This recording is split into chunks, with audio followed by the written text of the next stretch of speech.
Ahí está. No, creo que había perdido la conexión.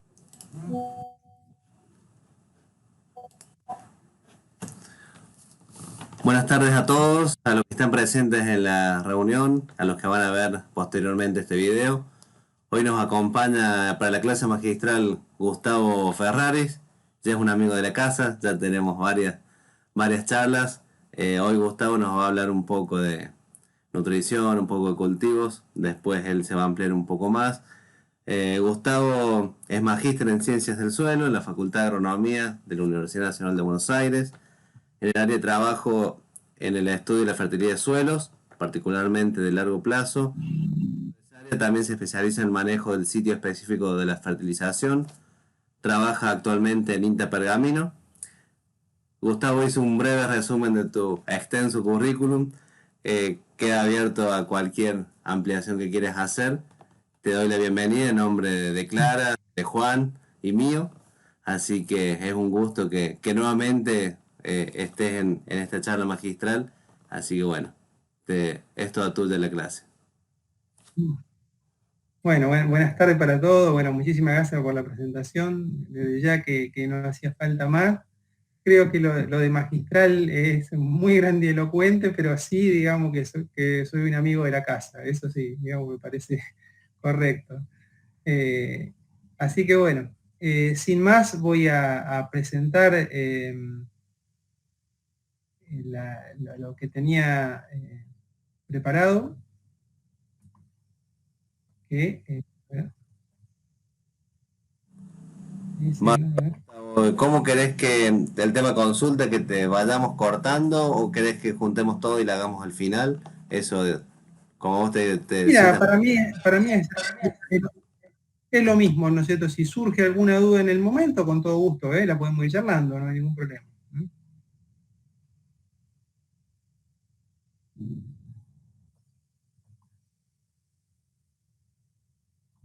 ¿Se ve ahí? ¿Se está viendo? No, no se está viendo todavía. A ver, a ver cómo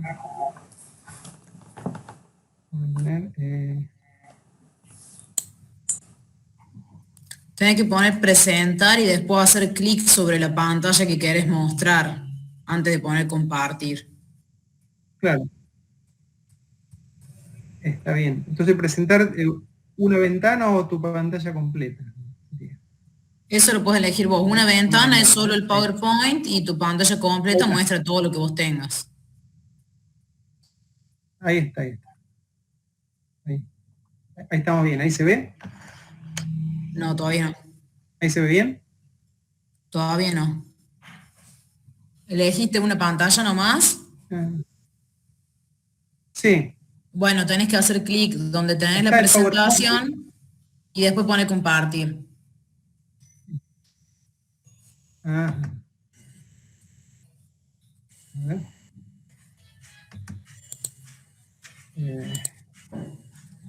Elegís la ventana Dice que donde no se se puede vea, le compartir. haces un clic y después pones compartir. Una ventana, sí. Lo hago.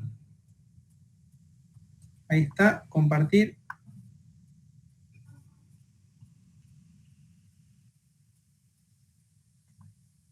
¿Está ahí? No, no sé por qué no se ve.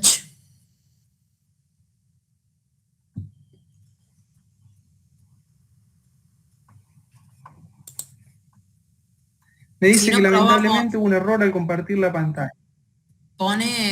prueba de poner toda tu pantalla a ver si comparte. Creo que a lo mejor el navegador me esté bloqueando algún elemento emergente, algo de eso.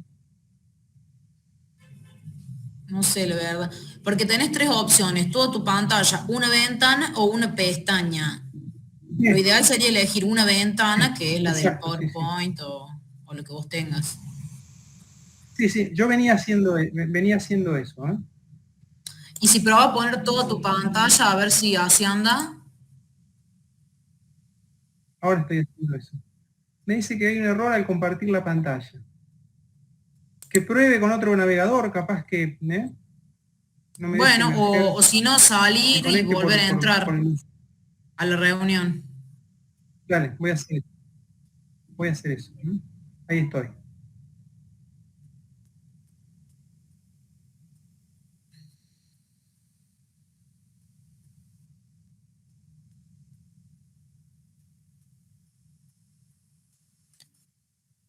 Seba, si no, hacemos una por Zoom o nos mudamos a otro espacio Meet.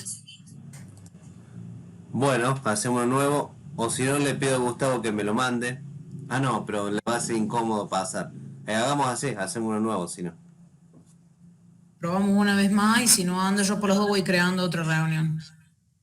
Bueno.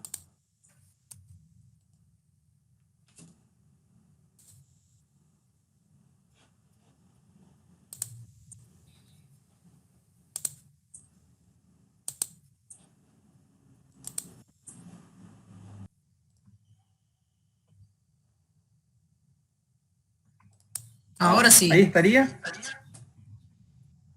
Sí, sí, ahí Sí, estaría. sí.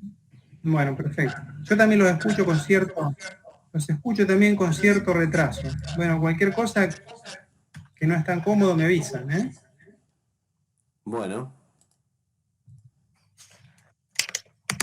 Bueno, bueno, vamos a comenzar ahora. Entonces, yo voy a, digamos, hablar sobre lo que es manejo y nutrición.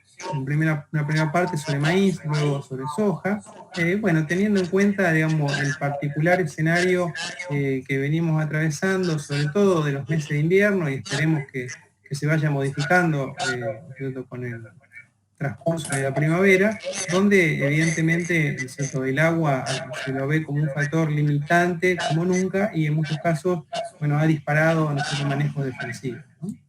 Y entonces, un poco, digamos, como para ponernos en contexto, esto que vemos aquí, ¿no es cierto?, es la distribución de las precipitaciones que tenemos en un escenario La Niña, donde a la izquierda podemos ver que en general hay una disminución de las lluvias en la primavera tardía. Esto se da sobre todo y con más énfasis en el este de la región pampeana y la señal se va diluyendo un poco a medida que nos vamos hacia el oeste.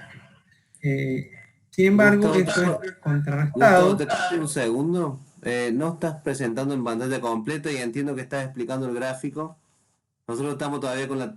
Yo estoy viendo la placa de la presentación. La Sí. primera filmina. Ah, mira vos. Mira vos. Bueno, a ver cómo podemos hacer. A ver.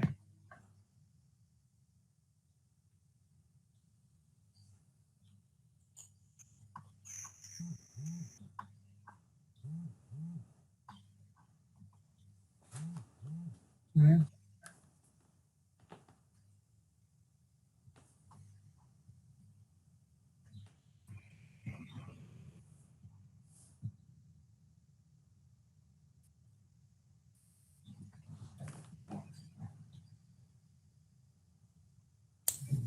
Claro, y ahí hace clic en el dibujito ese para presentar, para que se vea más grande. Exactamente, sí. ¿Está Ahí bien ahí? está. Perfecto. Eh, ¿Se ve la segunda diapositiva acá? Sí, Sí, los sí. mapas de anomalías de niños. Se Anomalías ve. de niños. Bueno, bueno. ¿Ustedes me escuchan con un delay? Eh, Un poco, pero se escucha igual. Bueno. Bueno, entonces yo decía de que en general una primavera con un episodio de La Niña es caracterizada por una disminución de las precipitaciones con mayor intensidad en el este de la región pampeana, que digamos es contrarrestado por un aumento de las mismas hacia los meses del verano. Esto hace que en general la estrategia de llevar los periodos críticos a febrero, por ejemplo, sea usual, tanto en maíz como en soja. Si nosotros miramos, digamos, a un sitio particular, como puede ser Pergamino, miramos las precipitaciones de los últimos 70 años, podemos ver de que es un lugar donde la señal del niño es muy fuerte, Pergamino, ¿no? si miramos la suma de precipitaciones de octubre a marzo, no hay tanta diferencia entre un año el niño neutro o la niña. Lo que cambia es la distribución.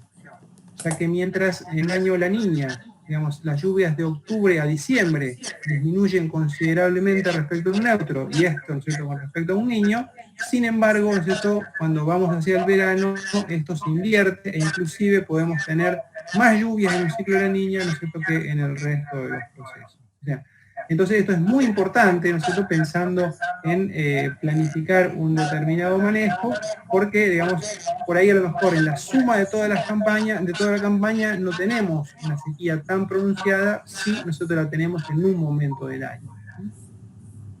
Aquí podemos ver, para los últimos 16 años, 16 ciclos agrícolas, tomando como inicio el mes de mayo, que es cuando empiezan un poco las lluvias de recarga, cuánto ha sido la suma de precipitaciones en distintos años.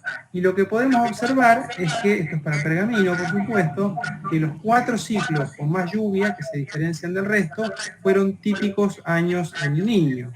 Mientras que, ¿no es cierto?, cuando nos miramos las campañas con menos precipitaciones, se trata clásicamente de escenarios La Niña, donde vemos 3, digamos, con disminuciones moderadas, que fueron, digamos, el año 2013, 2010 y 2007, y 3 con lluvias muy severas, ¿no es cierto?, que tienen que ver o se correlacionan con lo que fueron las sequías históricas, como el año 2011, 2020 y 2008. Lo que pasa de diciembre en adelante, después es mucho más aleatorio. Hay años que hay recuperación, otros años que no, pero sí, necesito tenemos claro. Sí. Perdón que te moleste. Probate a apagar la cámara tuya. A lo mejor así no se escucha tanto el delay. Porque se ve medio pixelado la imagen también. ¿Cómo no? Ah, bueno. A lo mejor se apaga la cámara y capaz se ve mejor. Voy a apagar. Vamos a tratar.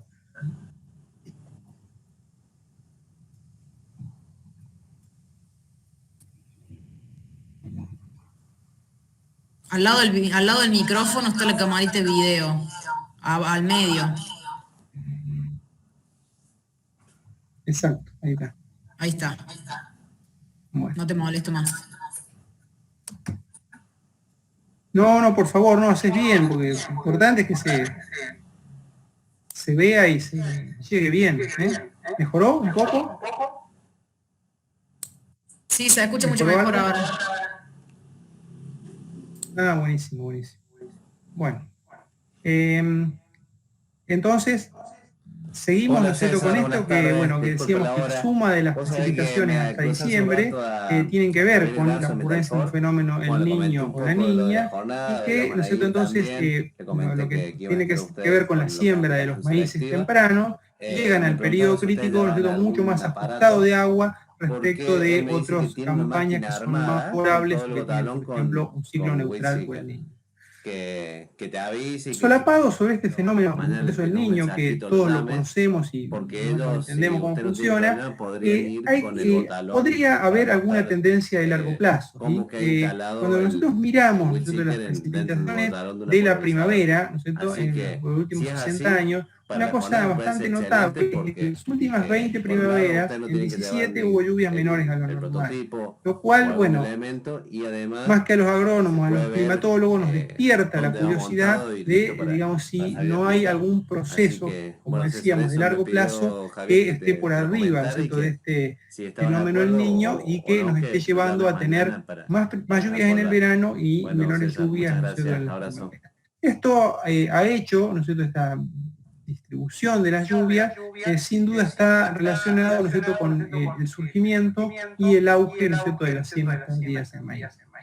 Otro muy importante realmente a la hora de decidir un proceso de temprano, tardío o variaciones en la fecha de siembra de soja, tiene que ver con las reservas de agua, ¿no? Y si nosotros miramos, estos son, por supuesto, distintos modelos, la decisión y la medición, por supuesto, debe hacerse y cambia lote a lote, pero lo que vemos claramente es que están totalmente descargados, en este caso es hasta el primer metro, pero ¿Por qué muestro el primer metro? Porque si miramos este mismo mapa para el segundo metro, vemos mejores recargas, pero si el primer metro está seco, nunca las raíces van a llegar, ¿no? Entonces, esa falta, ¿no es cierto?, de acumulación de agua, por lo menos hasta este último evento de precipitación, también es un aliciente para retrasar la fecha de siembra.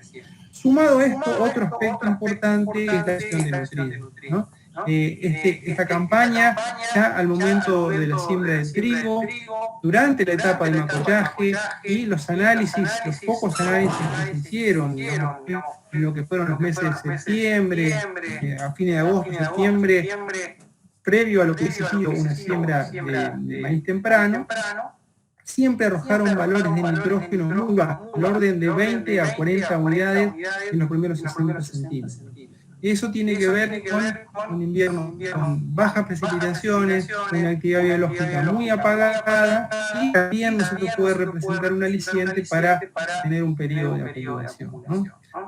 Pero más allá, digamos, de lo que podemos ver, digamos, y asumir como tendencia y comportamiento general de un ciclo de la niña, y digamos, por ejemplo, el contenido de agua y nitrógeno en los suelos, también hay indicadores biológicos que son grandilocuentes, ¿no es cierto?, de la situación de las escasas reservas y la dificultad, digamos, para hacer cultivos en fechas de siembra muy tempranas. Por ejemplo, esto que vemos acá es un lote de trigo, ¿no es cierto?, de esta campaña, en su plena etapa, ¿no es cierto?, en Cañazón, o inicio en Cañazón, previo, ¿no es cierto?, todas las heladas y los problemas que tuvieron después. En este mismo lote había dos antecesores, antecesor soja de primera y por fuera antecesor maíz. Lo normal es que este antecesor soja, ¿no es cierto?, o sea que el trigo con antecesor soja de primera esté en una mejor condición, teniendo esto que ver con mayores recargas hídricas y con mejor disponibilidad de nitrógeno. Pero sucedió todo lo contrario, o sea, estaba mejor, ¿no? Donde el antecesor era maíz. Esto tiene que ver con maíces tempranos, que la campaña pasada tuvieron bajo rendimiento, cortaron el consumo mucho antes, la soja rindió mejor, digamos, porque las lluvias de febrero lograron acompañar ese periodo crítico, pero tuvo un consumo de agua posterior que nunca se recuperó. Entonces, había más remanente de agua acá, ¿no es cierto?, que respecto de la soja de primera. Esto, ¿no es cierto?, nunca sucede, siempre es al revés. Sobre antecesor maíz en general hay menores temperaturas y menor disponibilidad de nitrógeno y un crecimiento más dificultoso. Y bueno, nos está ilustrando que estos lotes, ¿no es cierto?, o estas parcelas donde que se acaban de cosechar, que se cosecharon con soja y donde se va a sembrar maíz en esta campaña, bueno, al momento, digamos, de decidir la siembra, digamos, de ese maíz en fecha temprana o tardía, encontraban los perfiles completamente descargados, ¿no? Entonces no son una condición para el crecimiento del trigo, y si ponemos un maíz ahí, digamos, al poco tiempo va a estar expresando las mismas deficiencias hídricas y nutricionales, ¿no? Digamos, ¿qué herramientas entonces de manejo frente a esta condición desfavorable podemos tener para tratar de mejorar la performance de nuestro maíz, ¿no? Y yo les voy a mostrar aquí, ¿no es cierto?, experimentos donde hacemos jugar interacciones de distintas variables, ¿no es cierto?, desde la campaña pasada, y es un ensayo, ¿no es cierto?, y yo después les voy a mostrar algunos resultados que combinamos fechas de siembra, temprana y tardía, 3 cultivares, 3 densidades y 3 niveles de nitrógeno. Si nosotros miramos las distintas variables que están en juego, sus interacciones, cuánto explican cada una de ellas la variación de rendimiento, vemos que el efecto de siembra se lleva prácticamente el 60% de la variación total. O sea, el 60% de los rendimientos son atribuibles a la fecha de siembra, ¿no? Y fíjense que la misma disponibilidad de nitrógeno, la densidad o el cultivar, factores que a nosotros le damos mucha atención, tienen una escasa capacidad para modificar el rendimiento si sembramos en la fecha de siembra inadecuada. Abriendo esta interacción por fecha de siembra, vemos que la fecha de siembra temprana en la que avanzada tuvo un componente muy importante de lo que digamos, la variabilidad que se lleva el error experimental. Ese error experimental no significa que digamos, los resultados hayan sido equivocados, sino que tenemos una grandísima variabilidad inducida, ¿no es cierto?, por el efecto hídrico, ¿no? Y después, dentro de los factores que sí lograría explicar parte del rendimiento, tenemos un efecto importante de cultivar, digamos, del híbrido y también del nitrógeno. En la fecha de siembra tardía, el efecto de error, o sea, la variabilidad se achica bastante, y, por supuesto, nitrógeno también se achica, producto de que tenemos una mayor acumulación en fechas de siembra. Pero rescato lo primero, sobre todo, o sea, para que nosotros podamos tener un impacto de variables de manejo como el fenotipo, el ansiado nitrógeno, tenemos que sembrar en la fecha de siembra que permita al cultivo tener la adecuada porción hídrica. Si no, no hay potencial y todo lo queda como efecto secundario. Aquí, digamos, en esta figura, podemos ver cómo es el rendimiento comparativo de fechas de siembra tempranas y tardías, ¿no? Son más de 1.100 parcelas de experimentación, en general son parcelas de fertilización, y cada punto representa en el mismo sitio, el mismo cultivar, con la misma, digamos, fertilización, por supuesto que en el mismo sitio, solo cambia, ¿no es cierto?, la fecha de siembra. Entonces, en el eje horizontal tenemos el rendimiento del maíz en fecha de siembra temprana, y en el eje vertical la diferencia entre temprano y tardío. Cuando la diferencia es positiva, el temprano rinde más que el tardío, mientras que al ser negativa la diferencia, el tardío nosotros rinde más que el temprano. La recta de regresión correlaciona los rendimientos, digamos, en ambas fechas de siembra. Como podemos ver, digamos, la competitividad del maíz temprano mejora a medida que nos vamos a el rendimiento alto, mientras que en ambientes más restrictivos prevalece el tardío. El punto de inflexión está en el orden de los 11.000, 11.500 kilos por hectárea.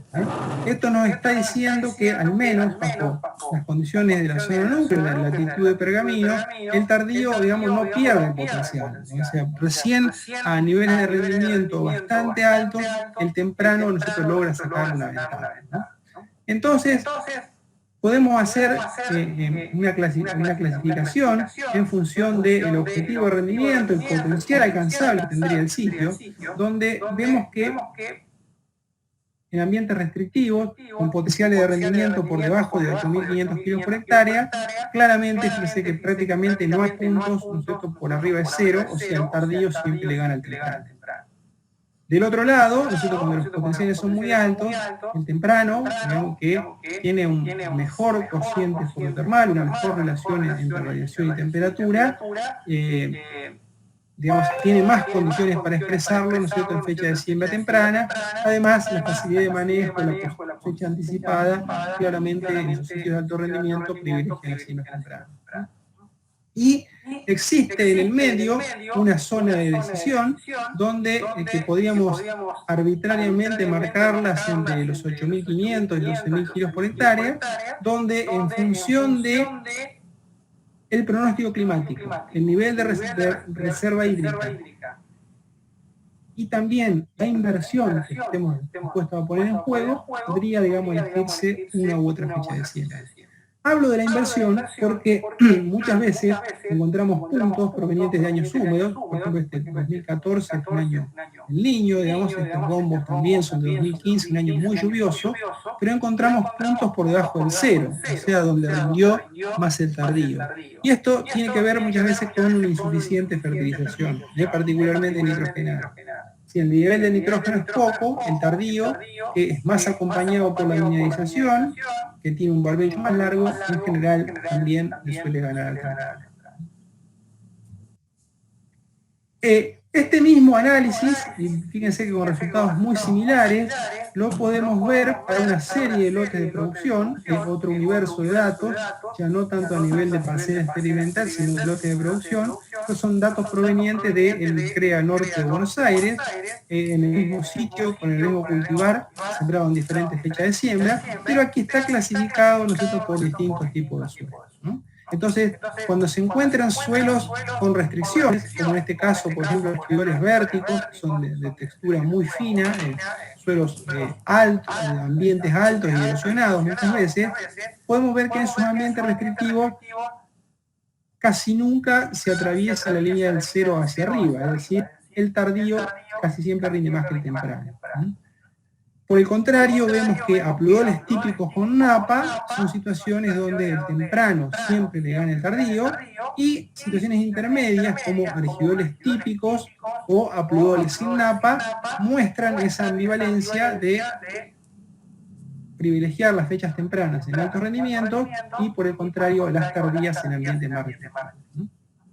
Otro aspecto, ¿no es cierto?, que puede variar en función, digamos, del escenario productivo, ¿no es cierto?, el nivel de productividad, puede ser la elección del fenotipo, ¿no? Y esto que estoy mostrando acá son datos de un ensayo comparativo de cultivares de maíz que todos los años llevamos en Colón.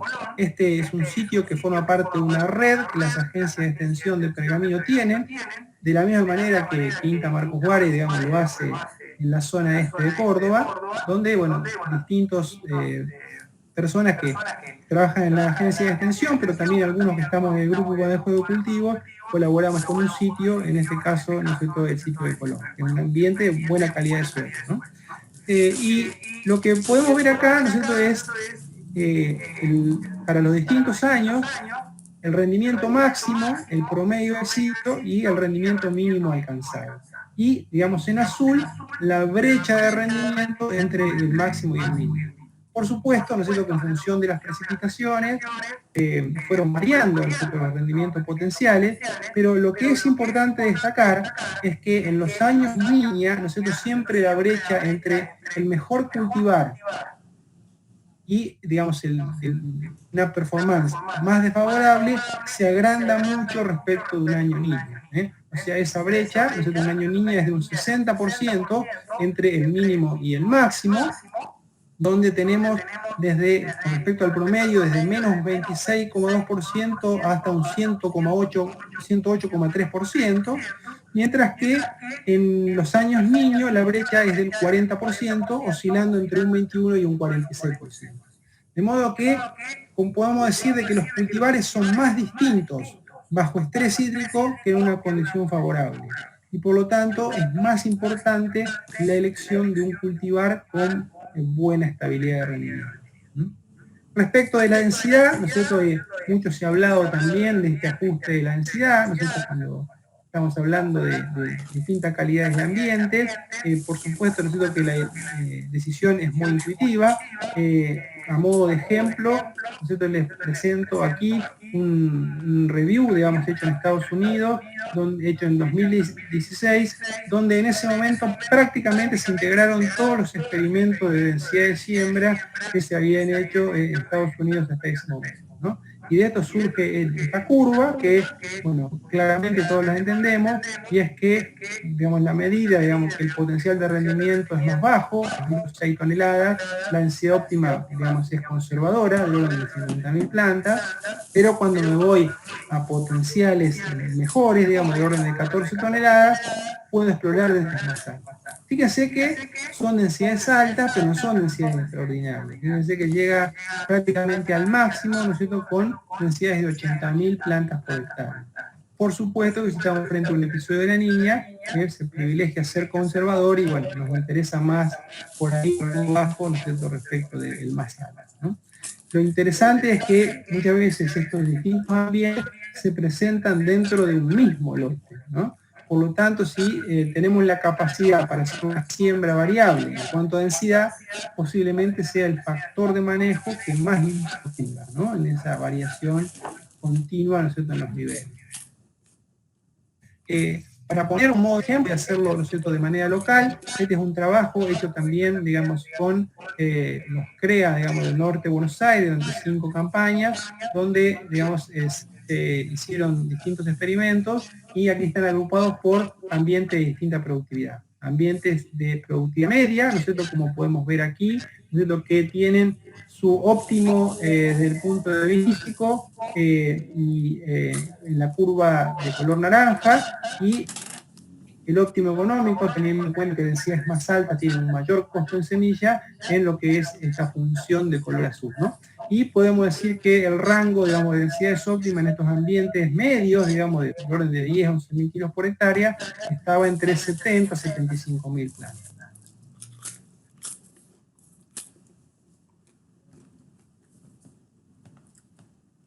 Cuando en toneladas o más, ahí sí, digamos, densidades de 85 o 90.000 plantas logran expresarse. Pero son, podemos decir de alguna manera, superambientes, con napa, ¿no es cierto?, con prácticamente con muy alta fertilización que no tienen limitaciones, ¿no?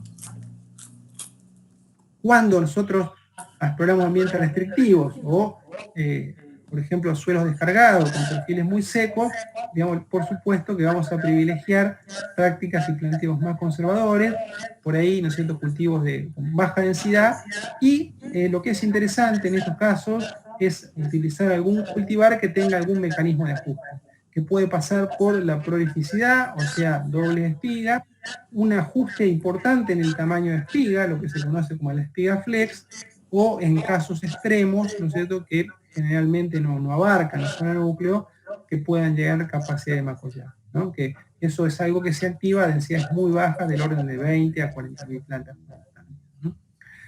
Es interesante plantear que lo que es cultivar, densidad y manejo de nitrógeno, muchas veces no son, digamos, efectos separados que ocurren de manera independiente, sino que interactúan fuertemente entre sí de distintas maneras, ¿no?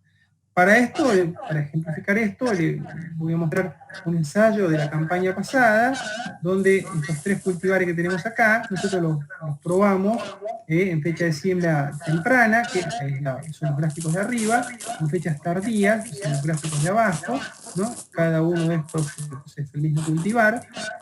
Las distintas curvas representan densidades diferentes. En azul tenemos la densidad de 60.000 plantas, rojo 75, de verde 90, y a medida que nos vamos hacia la derecha son mayores niveles de nitrógeno, ¿no? Entonces podemos ver que, por ejemplo, en la fecha de siembra temprana, que es muy restrictiva, la densidad más baja fue una herramienta muy importante para estabilizar los rendimientos. O sea, otorgó, según el cultivar, 2.000-3.000 kilos, ¿no es cierto?, respecto de las densidades más altas.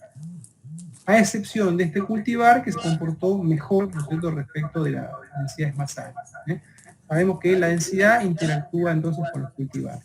Cuando nos vamos a fechas de siembra más tardías, no solamente, ¿no es cierto?, exploramos rendimientos más altos, sino que en este caso, en una mejor condición hídrica, se pudo, digamos, ir a densidades más altas, pero ese efecto de densidad fue particular del genotipo. Fíjense que este, que más rinde es a 75.000 plantas, el segundo a 60.000 plantas, y el tercero, ese que toleraba mayores densidades, ¿no es cierto?, enzimas tempranas, también tuvo respuesta a la densidad en tardío, ¿no es cierto?, llegando con el óptimo a 90.000 plantas por hectárea. Y fíjense lo que pasa aquí con la interacción entre densidad y nutrición. La densidad de 90.000 plantas, aquí fue la que más rindió, ¿no es cierto?, pero en un nivel de nitrógeno bien alto. Cuando ese nivel de nitrógeno, ¿no es cierto?, fue más limitado, fue la que menos rindió. De modo que, digamos, poner un mayor número de individuos significa incentivar la competencia entre ellos, y va a funcionar bien si hay recursos. Si no hay recursos, bueno, vamos a estar poniendo, ¿no es cierto?, una dificultad más, ¿no? Respecto de lo que tiene que ver, digamos, ahora sí, específicamente, ¿no es cierto?, con un poco más allá de este planteo, un poco de planificación, vamos a ver 2 o 3 cosas que son específicas ahora de nutrición, ¿no? Como veíamos acá, el maíz puede tener como limitantes nutricionales muy diversos elementos. Podemos decir que de nitrógeno, fósforo y azufre están muy generalizadas, las vamos a encontrar prácticamente en todos los lotes de producción. Podemos prontamente quizás sumar como un cuarto elemento al zinc, que digamos ha surgido con mucha fuerza, los síntomas son muy notables, especialmente en enzimas tempranas. Y hay otros nutrientes como potasio, magnesio, boro, que presentan, digamos, carencias ya más regionalizadas, ¿no? Por ejemplo, el de potasio, ¿cierto?, es muy común en el litoral, sobre suelos vertisólicos, en el este de Entre Ríos, en Uruguay. El magnesio, hay suelos con muy baja disponibilidad en el centro, digamos, de la provincia de Santa Fe, ambientes, digamos, con muchos años de chacra, mucha labranza, mucho monocultivo. Y con lo de boro tiene que ver más con, por ahí, con ambientes más de textura gruesa y más empobrecidos en materia orgánica. Pero bueno, la gran variedad de nutrientes que podemos ver como potenciales limitantes nos da una idea de la complejidad que tiene el manejo de la nutrición en este caso. Si bien cada nutriente tiene su singularidad, podemos decir que algunos de ellos se parecen bastante entre sí, y ese agrupamiento lo podemos hacer en base a su movilidad en el suelo. Por un lado tenemos los nutrientes móviles que se mueven en el perfil, como el caso paradigmático es nitrógeno, pero también podemos encontrar un comportamiento similar a azufre. Y, digamos, del otro lado tenemos aquellos elementos poco móviles, ¿no es cierto?, como es el caso de fósforo, potasio, ¿no es cierto?, o sea, fósforo y básicamente los cationes, ¿no? Los primeros, los elementos móviles, lo hacemos un muestreo de suelo, es importante muestrearlos hasta capas profundas, porque tienen la capacidad para desplazarse verticalmente. El punto más importante para decidir la dosis a aplicar, y que tiene que ver con encontrar esa dosis óptima económica, tiene que ver con la demanda. O sea, es más importante el rendimiento potencial que la misma suelo, ¿no? O sea, la planta, digamos, son nutrientes, al ser móviles en el suelo, crea una especie de cono de absorción, donde, digamos, la tasa de absorción va a estar, ¿cierto?, con el flujo que genere la planta a través de la corriente transpiratoria. La demanda, digamos, hacia el suelo es mayor cuanto más alta es la tasa de crecimiento, que tiene que ver con el potencial de rendimiento del cultivo, ¿no? Entonces, más rendimiento, mayor cantidad de nitrógeno logrado suministrar.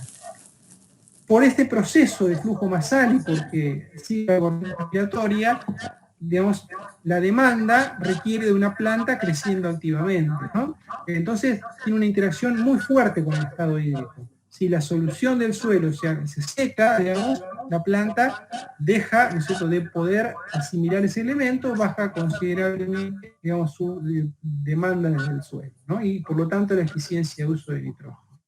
De modo que una sequía afecta fuertemente la respuesta. Como contrapartida, al ser, digamos, al ser móvil, la planta lo absorbe con una alta eficiencia y por lo tanto la presión del suelo es bastante baja.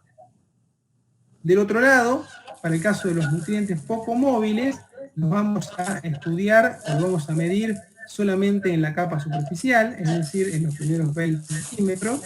El punto clave a mirar es la oferta, ¿no es cierto?, porque tienen, digamos, su dosis óptima está muy relacionada con el potencial de rendimiento. Más vale, ¿no es cierto?, tiene que ver con la concentración que se encuentra de este nutriente en el suelo. Esto tiene que ver con que, digamos, la raíz no genera, como los nutrientes móviles, un cono de depresión, sino que, digamos, dispara fenómenos de intercambio de corta distancia, ¿no es cierto?, y el estado nutricional de la planta va a depender fundamentalmente de la concentración del nutriente que vaya encontrando la raíz a medida que crece. Por otra parte, como está en contacto con mucho menos suelo, ¿no?, y por ser fenómenos de corta distancia, la interacción con el estado hídrico es mucho menor. De modo que una sequía va a afectar mucho menos la respuesta al fósforo con relación a lo que sucede con la respuesta a nitrógeno.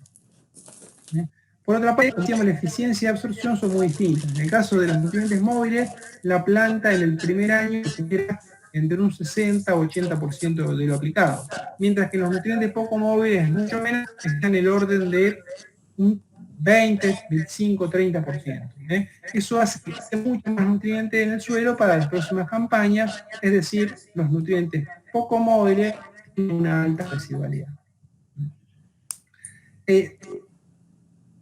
Desde el punto de vista de nitrógeno, siempre lo que es el elemento que primero miramos en una gramínea, porque es el que tiene más impacto sobre la productividad.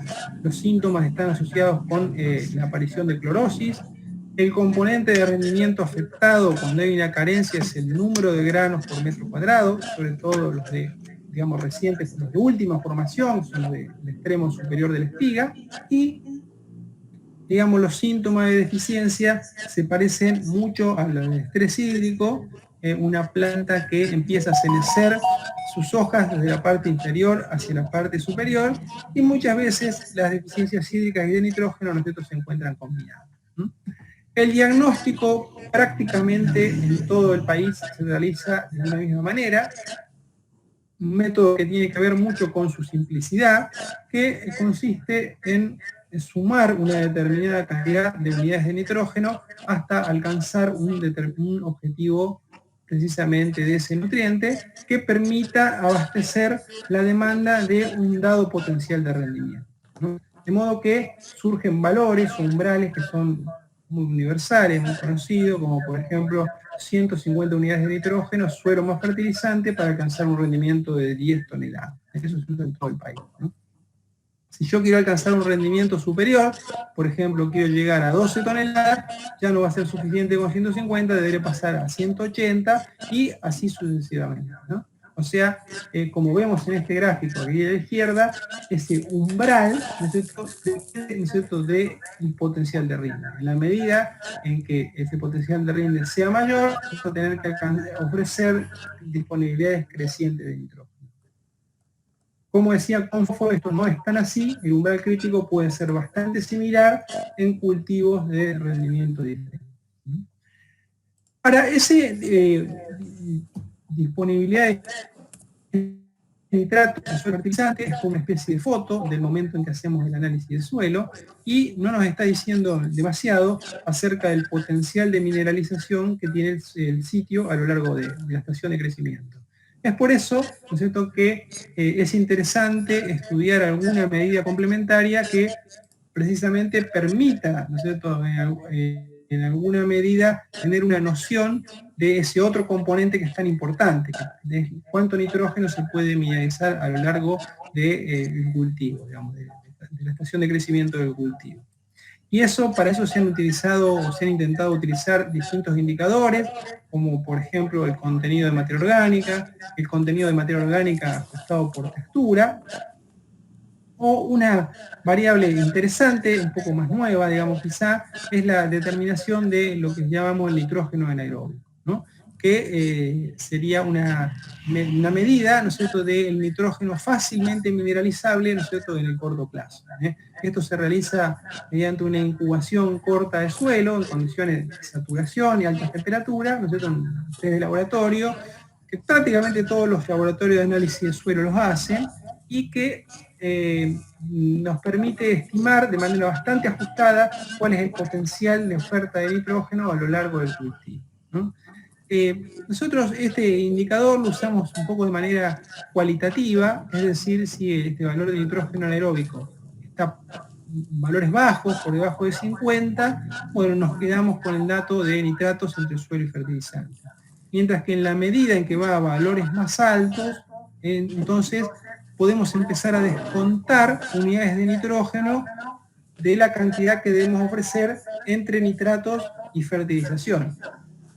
En particular, nosotros tomamos aquel valor que esté por arriba de 50 y se lo sumamos a esta curva. Es decir, por ejemplo, si tuviéramos un NAN de 70, bueno, nos animaríamos a sumarle 20 unidades de nitrógeno a la oferta que tenemos como nitratos, ¿no es cierto?, y sería una cantidad, podríamos limitar esa cantidad de fertilizante sin estar penalizando rendimiento.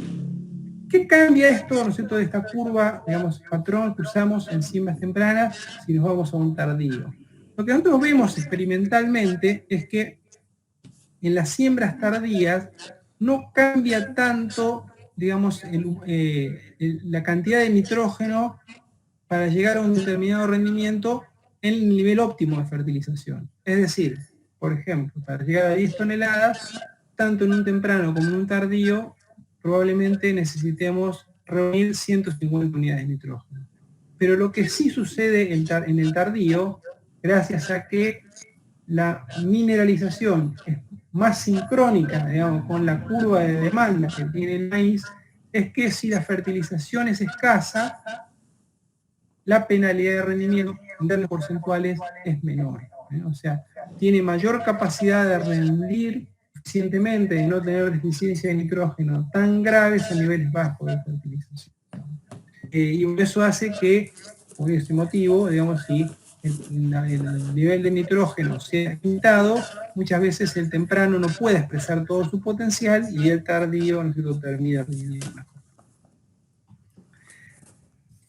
Esa mayor comodidad funcional, por decirlo de alguna manera, en los maíces tardíos, se puede ver reflejada a partir de los análisis de suelo.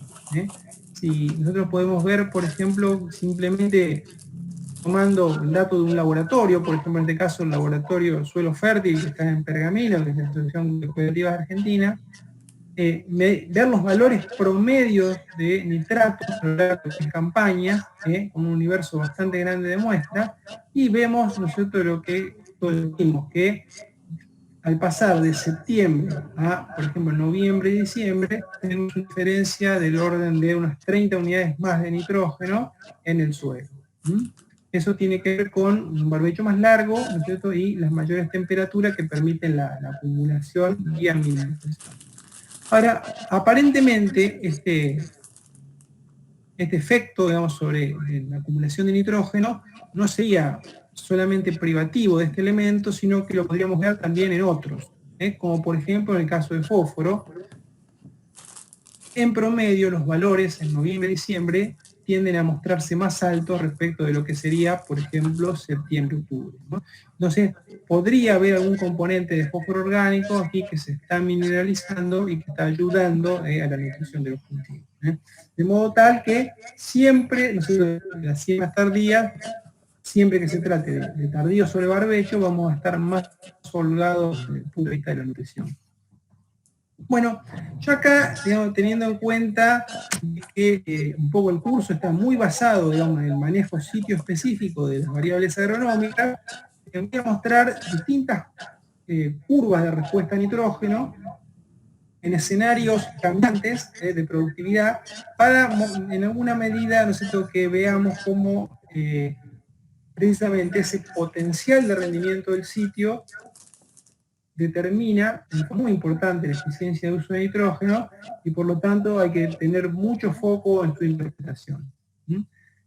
Aquí, en el lado izquierdo, tenemos la mejor condición en la que puede crecer un maíz, prácticamente, que es una siembra temprana, con un contenido de humedad óptimo y un suelo de clase 1, y es donde tenemos respuestas a nitrógeno que deja alcanzar un techo. Fíjense que hasta 200 unidades de nitrógeno como fertilizante, y el cultivo sigue presentando una respuesta prácticamente lineal. Cuando hay agua, la demanda de nitrógeno, ¿no es cierto?, y tenemos potenciales muy altos. Si nos vamos acá a la derecha a un suelo distinto, en este caso es un suelo clase 3, ¿no?, con afectación por agua y salinidad, son esos típicos suelos manchoneados, ¿no es cierto?, suelen tener inserciones de clase 6, por ejemplo, de otra serie de suelo. Vemos que aquí, si bien tenemos un buen contenido de tipo, el techo de rendimiento es más bajo y por lo tanto encuentra un plató de respuesta al nitrógeno en dosis más bajas. La misma condición que veíamos en la primera curva, en este caso un suelo clase 1 con unidad óptima, pero aquí lo vemos en siembra tardía. ¿Qué pasa respecto de la siembra temprana? ¿No? Sube el piso y baja el techo. O sea, tenemos niveles de rendimiento más altos si no se fertiliza o se fertiliza poco, pero, ¿no es cierto?, con un potencial más bajo respecto, ¿no es cierto?, de lo que sería, ¿no es cierto?, la siembra temprana. Ahora bien, ¿qué pasa en una siembra temprana, ¿no es cierto?, bajo sequía? Es que esto puede representar una situación que han vivido muchos lotes durante la campaña pasada.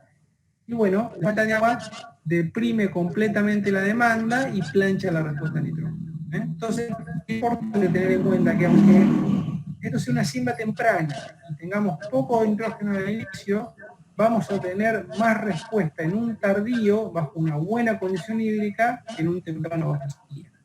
Siempre debemos evitar la sequía si queremos tener respuesta a la pérdida nitrogenada.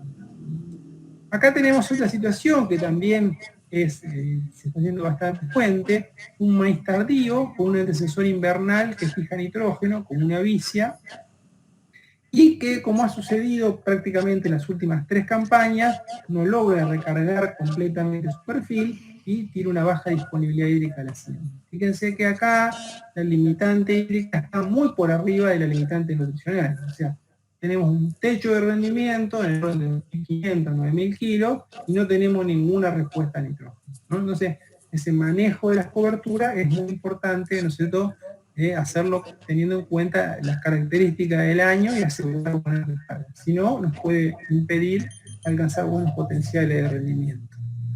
¿Cuánto puede llegar a aportar una vicia? Bueno, en promedio, ¿no es cierto?, en su biomasa, llega a acumular el orden de 25 kilos de nitrógeno por cada tonelada producida, tonelada de seca.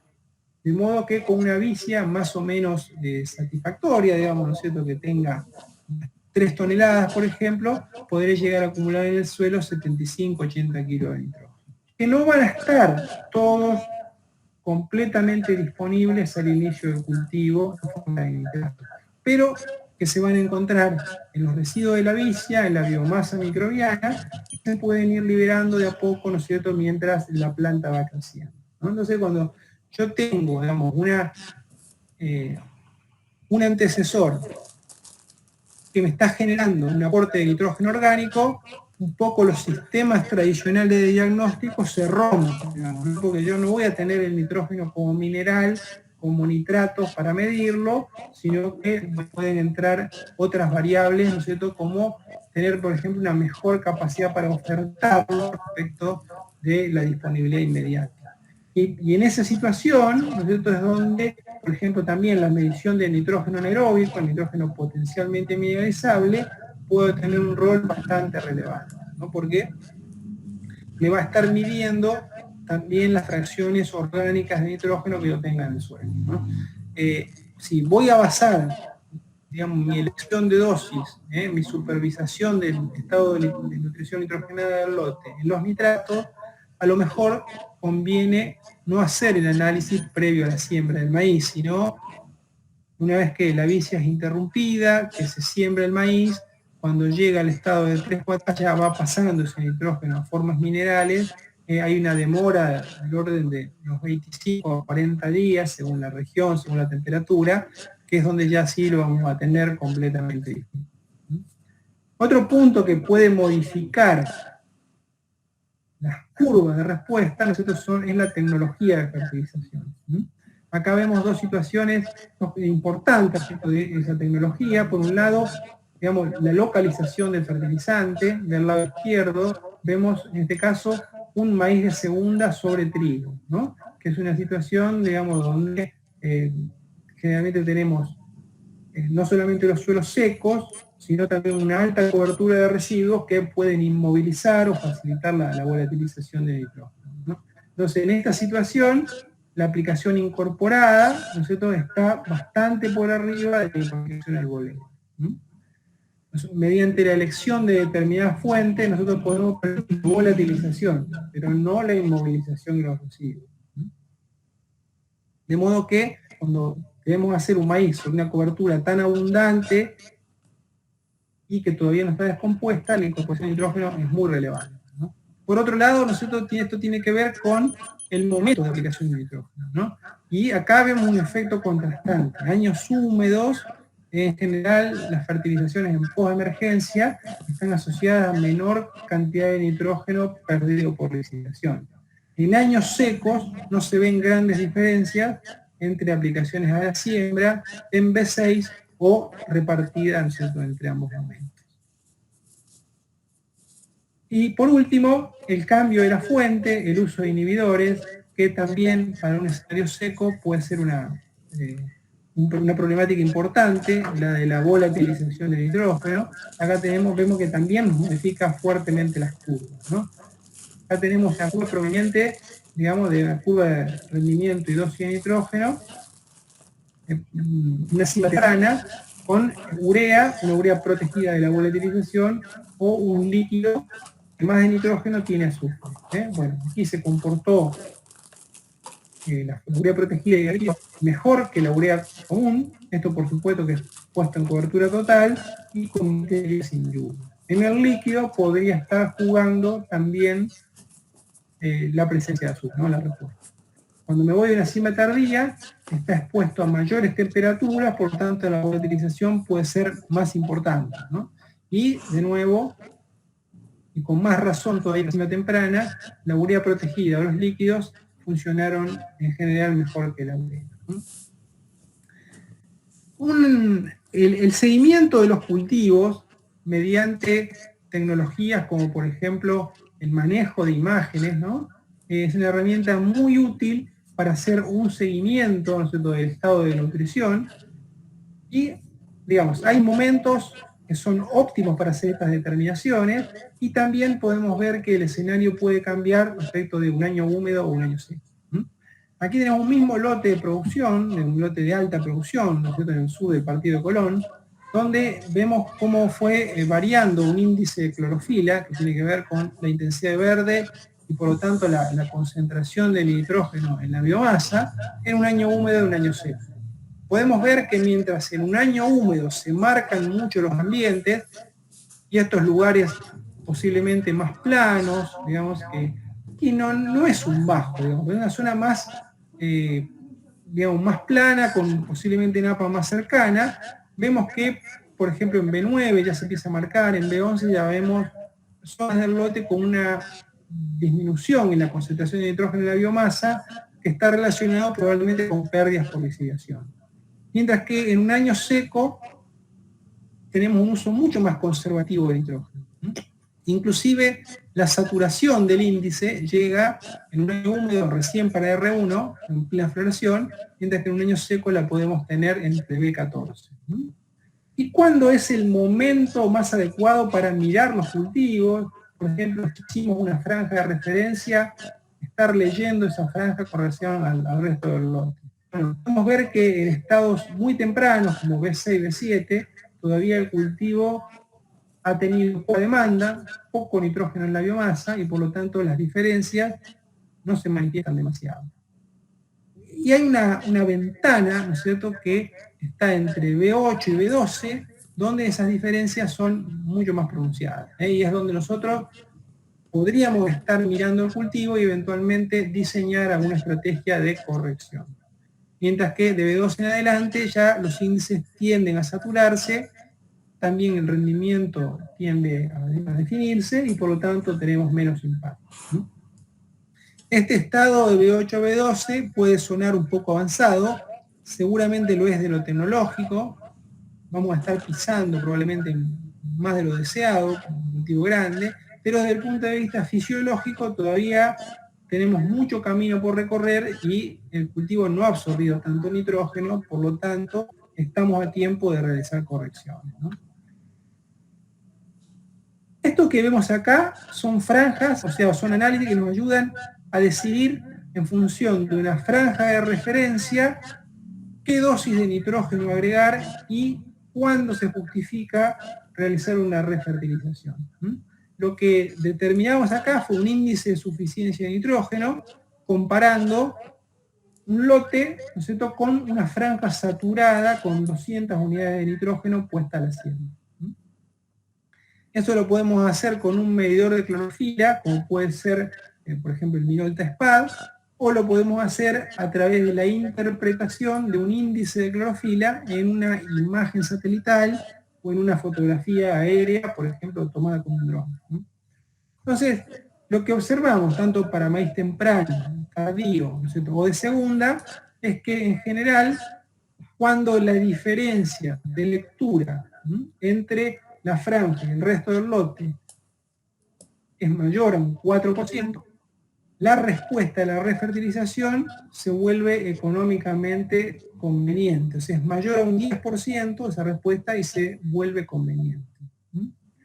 ¿Y cuánto es la dosis de nitrógeno a aplicar? Bueno, en un maíz temprano sería de 8 unidades de nitrógeno, según esta función ajustada, preliminarmente, porque irla ajustando, de 8 unidades de nitrógeno por cada punto de diferencia en el índice de suficiencia de nitrógeno entre la franja y el resto del lote.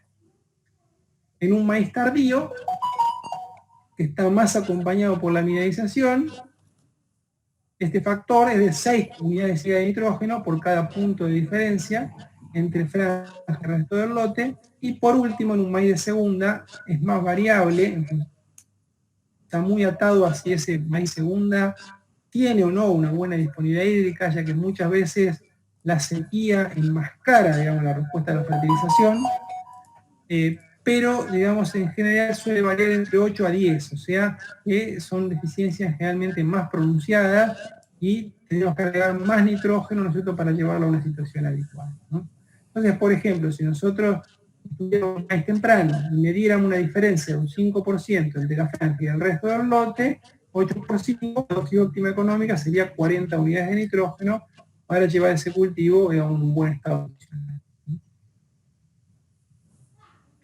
Vamos en 2 palabras, ¿no es cierto?, respecto de fuentes. En los últimos años hemos visto una proliferación, no solamente de un mayor número de fuentes de nitrógeno, sino también inhibidores que ayuden a mitigar, ¿no?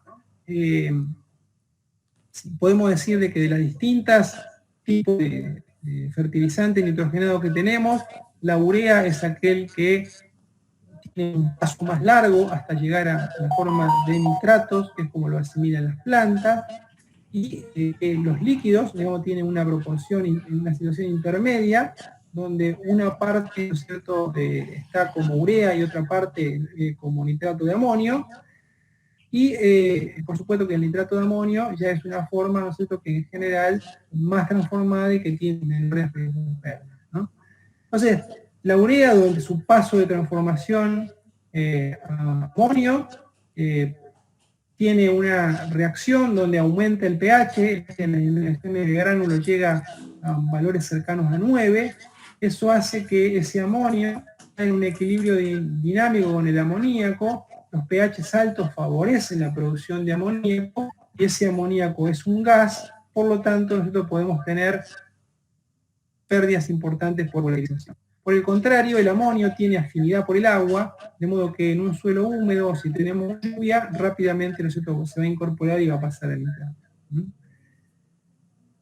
Entonces, para prevenir este proceso de volatilización, que posiblemente sea el más importante en un año seco, o podemos usar fuentes que, digamos, arranquen desde acá, que no tengan paso donde se puede producir la volatilización, o inhibidores de la enzima ureasa, que es la que cataliza, es decir, acelera este proceso, no dando tiempo a la del suelo para que nosotros retenga ese nitrógeno. Entonces, cuando tenemos una situación muy predisponente a tener pérdidas por volatilización, es importante, que puede ser por muchos días sin lluvia, altas temperaturas, tomar, digamos, algunas medidas, nosotros, para prevenir las pérdidas de nitrógeno. Que pueden pasar por la incorporación, el uso de fuentes, digamos, que no estén, o inhibidores, ¿no es cierto?, que nos sirvan para mitigar el proceso. Pero no son, digamos, los únicos procesos posibles de pérdida, ¿no es cierto? También puede haber, ¿no es cierto?, pérdidas por lixiviación, o sea, lavado de nitratos. Esto se da sobre todo en años húmedos y fertilizaciones tempranas, donde se llega, ¿no es cierto?, por ejemplo, a tener una gran oferta de nitratos cuando la planta todavía está teniendo un bajo consumo, y, digamos, para tratar de mitigar estas pérdidas, también, digamos, se han desarrollado inhibidores que básicamente lo que hacen es bloquear este proceso de pasaje de amonio a nitrato, ¿no? También están en el mercado argentino, por ejemplo, el nitrapirín, este año se han presentado productos, digamos, que tienden a hacer que permanezcan más tiempo como amonio, y entonces este pasaje sea más lento y no haya tantos nitratos libres. No es posiblemente el target de este año. Años húmedos, aplicaciones tempranas tienen más chance. Y por último, también hay en el mercado argentino polímeros que, bueno, tienden a hacer, digamos, la molécula de urea, hacer que la liberación sea un poquito más gradual también, y acá sobre los procesos, el proceso de lixiviación y el proceso de volatilización. Específicamente hablando de lo que es el proceso de volatilización, que es el que en un año seco más, quizá más riesgoso de producirse a campo, ese proceso va a estar determinado por aspectos que tienen que ver con el fertilizante, dado por la fuente y la dosis que vamos a utilizar. Decimos que el uso, por ejemplo, de fuentes ureicas es lo más predisponente. Factores dados por el clima, básicamente vamos a tener mayores, digamos, cuando tenemos altas temperaturas, un largo periodo entre la aplicación y la lluvia, y situaciones como, por ejemplo, baja humedad relativa, presencia de viento. Siempre va a ser, por supuesto, que no se incorpore el fertilizante. Si se incorpora, no tenemos riesgos de pérdidas por volatilización. Y también, digamos, son factores, son importantes factores de suelo como la textura, digamos, el contenido de materia orgánica, la cantidad que tenga esos suelos, que cuanto mayor sea, digamos, más capacidad vamos a tener para obtener el amoníaco que se está produciendo sin que pase a la atmósfera. En relación con la dosis y con las temperaturas, poco nosotros hemos construido este gráfico a partir de otros ensayos, donde se ve, por ejemplo, que si nosotros hacemos la aplicación de media dosis repartida, por ejemplo, en 2 aplicaciones, los coloides del suelo tienen mucha más oportunidad para retener el nitrógeno que si hacemos una sola aplicación en altas dosis. ¿Por qué? Porque una alta dosis es como que satura, ¿no es cierto?, esa capacidad que tienen los coloides para retener el nitrógeno, ¿no? Entonces, tenemos muchas más pérdidas en aplicaciones de una sola vez que en aplicaciones divididas, ¿no? Y por otro lado, vemos que son función de la temperatura. Básicamente, empieza a ser un proceso importante de la volatilización sobre una temperatura base de unos 11 grados como temperatura media diaria del aire. De modo tal que es un proceso, la volatilización, quizá poco relevante en el invierno, medianamente importante en la primavera, y cuando nos vamos a, por ejemplo, siembras tardías, aplicaciones en diciembre, en enero, alcanza, ¿no es cierto?, su máxima expresión. ¿Cuáles serían las herramientas, ¿no es cierto?, que tendríamos para mitigar este proceso? Bueno, primero decir de que lo que nosotros hemos medido con trampas de amonio, luego de un periodo de, por ejemplo, 20 días sin lluvia, y aplicando urea al boleo, en siembras tempranas estaba en el orden del 10 al 20%, mientras que en siembras tardías ha oscilado entre un 20 a un 40%. Y que, digamos, como factores que ayudan a contrarrestar el proceso, el más relevante es incorporar el fertilizante, luego sería usar fuentes nítricas, como un nitrato de amonio calcáreo, le seguiría una urea tratada con un inhibidor de la volatilización, luego un líquido, y por último, lo más susceptible sería la aplicación de urea en superficie. Ahora bien, hemos hablado bastante de nitrógeno porque probablemente, y como decíamos al principio, es el elemento que tiene una interacción más fuerte, ¿no es cierto?, con la condición hídrica del cultivo. Sin embargo, ¿no es cierto?, no es el único factor relevante, ¿no es cierto?, sino que, o el único problema de fertilidad, ¿no es cierto?, que podemos tener en nuestro suelo. Así, por ejemplo, ¿no es cierto?, dentro de otros factores que tienen que ver con la disponibilidad de nutrientes, podemos ver que la mayoría de los suelos de la región productiva de Argentina han tenido agotamiento de elementos poco móviles, como el fósforo, ¿no es cierto?, o el zinc, un deterioro de ciertas propiedades estructurales, una disminución, dentro de eso se puede contar una disminución en los contenidos de materia orgánica, que hoy a partir de una mejora en las rotaciones, rendimientos más altos que devuelven mayor cantidad de residuos y, digamos, prácticas conservacionistas complementarias como la siembra directa, el uso de cultivo de cobertura, ya no vemos que esté bajando, pero sí vemos procesos, ¿no es cierto?, de deterioro, como por ejemplo la acidificación, ¿no? Que es algo bastante notable y que, digamos, ha aumentado mucho en los últimos 7, 8 años a partir de una mayor siembra de gramíneas y por lo tanto un mayor uso de fertilizantes nitrogenados y azufrados, que son los más acidificantes. Y como otro problema también emergente, nosotros vemos, y ya mencionamos algo, una disminución, digamos, de los contenidos de algunos cationes, como puede ser el magnesio, ¿no es cierto?, o el potasio, con zonas bien definidas donde se están produciendo, digamos, esa evolución. Respecto de estos elementos, sobre todo fósforo, digamos, el que más hincapié le hacemos, porque es un elemento que se encuentra en baja disponibilidad en la mayoría de nuestros suelos. El fósforo, digamos, la forma más ajustada, al tener residualidad, la forma más ajustada, más acertada de monitorearlo a lo largo del tiempo, es a través de los experimentos de larga duración, ¿no?, que nos van a mostrar no solamente el efecto del primer año, sino también, bueno, las consecuencias derivadas de un uso residual de esos elementos en el suelo. Entonces, aquí podemos ver, nosotros, digamos, la mayoría, digamos, de los estudios sobre fósforo lo estamos haciendo mediante experimentos de larga duración, y aquí les muestro los resultados del más antiguo que tenemos, que está hecho, digamos, en la localidad de Ribeños, partido de General Arenales, en el noroeste de Buenos Aires. Son un suelo apludol de muy buena productividad, en una rotación maíz-soja, trigo-soja, cebada-soja. Evaluamos 5 estrategias, ¿no?, desde un testigo que no se fertiliza hasta estrategias de reconstrucción, pasando, digamos, por tratamientos intermedios. Y bueno, lo que vemos es que claramente, digamos, la altura de la columna que marca los rendimientos acumulados es mayor cuanto superiores han sido, digamos, las dosis, las cantidades de fósforo utilizado. Una singularidad, ¿no es cierto?, muy interesante, es que si nosotros miramos los años más secos, aquí están ilustradas algunas de las sequías históricas, digamos, ¿no?, que hemos tenido, podemos ver de que si bien los rendimientos han disminuido, sin embargo, ¿no es cierto?, la respuesta se mantuvo relativamente estable en términos de porcentaje. Es decir, en fósforo no sucede como en nitrógeno, sino que por el contrario, ¿no es cierto?, la respuesta está mucho menos condicionada, ¿no es cierto?, por ritmo.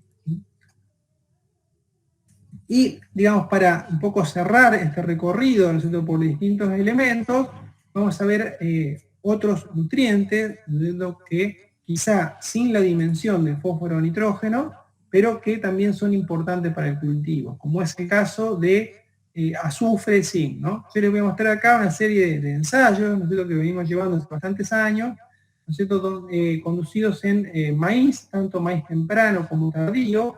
Aquí partimos para, digamos, poder comparar sitios a través de distintas campañas, poniendo una base 100 de rendimiento a un tratamiento que solo tiene nitrógeno, ¿no?